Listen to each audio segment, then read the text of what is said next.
Welcome to a new video from the Parts channel. Well, I'm going to make a short video that I find very interesting. Yesterday morning a client came who brought us the car and told us that he had problems with the gearbox, but I could have avoided this problem. I'll explain. About 5 months ago, this client came with the car, with a vibration in the engine.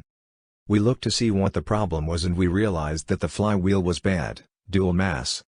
We told him to change it as soon as possible, because these vibrations are transmitted to both the crankshaft and the gearbox and can damage it. As has happened, the client ignored it and brought us the flywheel when it was already busted. I'll leave you the link, because I made a video of the most damaged dual mass flywheel we had seen so far, was that, and he also complained about how expensive the car was for him, and I already told him, you would have saved the money to repair the gearbox if you had listened 5 months ago. After a while, another client came to change the oil and the oil filter, because it was his turn, and when I bent over, I looked under the engine and realized that the dust cover or bellows of the right-hand drive shaft was bad. It's the one that protects the homokinetic joint.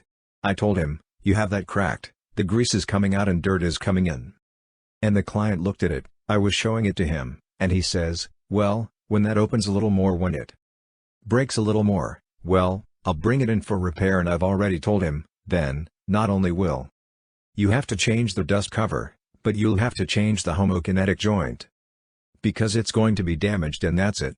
The breakdown is going to be much more expensive. Anyway, well, here I leave you this short video. If it has been useful to you, then do not forget to give a like and subscribe to the channel.